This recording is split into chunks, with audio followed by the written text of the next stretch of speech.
Okay, so today I've got a very different video for you all. That should also be pretty interesting if you liked Road to WrestleMania mode.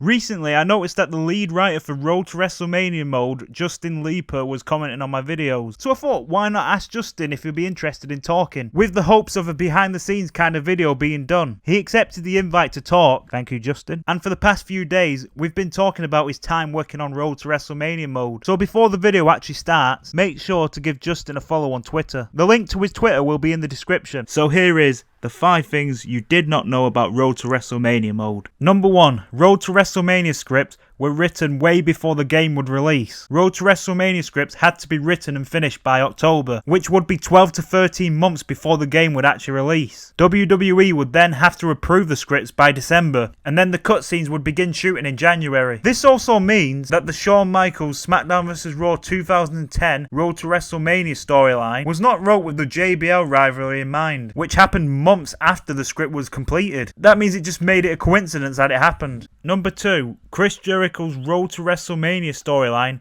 in SmackDown vs. Raw 2009 was not for him at first. Remember the Masked Man storyline? Well, that was not wrote with Chris Jericho being the playable character at first. The storyline was actually for Bobby Lashley. The storyline was the first Road to WrestleMania script written for SmackDown vs. Raw 2009. The plans would change, however, when Justin and the team found out that Jericho was going to return in late 2007, and they pushed to have him get the storyline instead. This also changed the storyline to be more suited for the Jericho character, with the Crack the Code mystery being a side story to the Masked Man. It would also be a fortunate choice, as in early 2008, Lashley would be released from the WWE, which was many months before the game was going to release. It would also fit Jericho better with his charisma that he could bring to the storyline. The storyline also ended up being a personal favourite of mine, and it also made the top 5 Road to WrestleMania storylines video that I did recently. Number 3. The Chicken Dance song cost $10,000 to license. Remember the Road to WrestleMania ending for the created superstar in SmackDown vs. Raw 2010?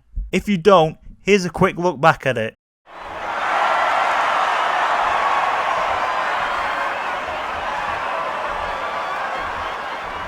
There, are you happy? I'm getting there, but you're in front of millions right now. You need to entertain them.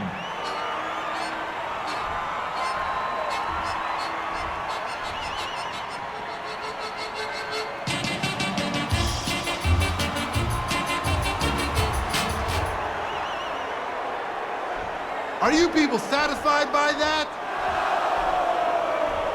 Me neither. Do it like you mean it. Be the chicken. I'm your boss, damn it! And I'm the guy who's gonna put a few more knots in your head if you don't give these people their money's worth.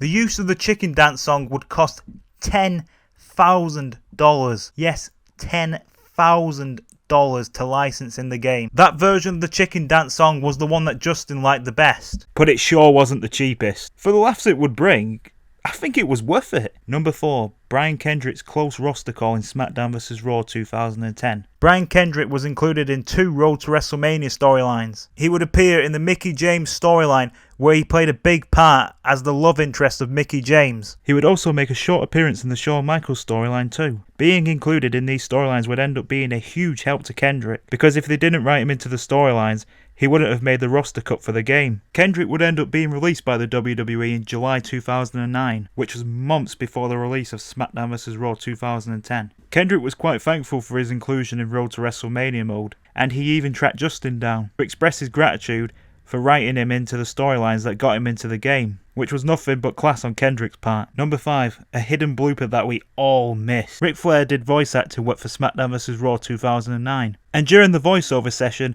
he had to make battle sounds for the game. There was one big problem, however. He just kept saying woo all the time. After that, Flair had to make attack sounds for the game. Misunderstanding what attack sounds mean, Flair would hilariously shout, "Woo, attack!" They actually managed to sneak this funny blooper into a cutscene. Here's a look at the cutscene in question, but you're going to have to turn up your volume a bit so you can hear it clearly.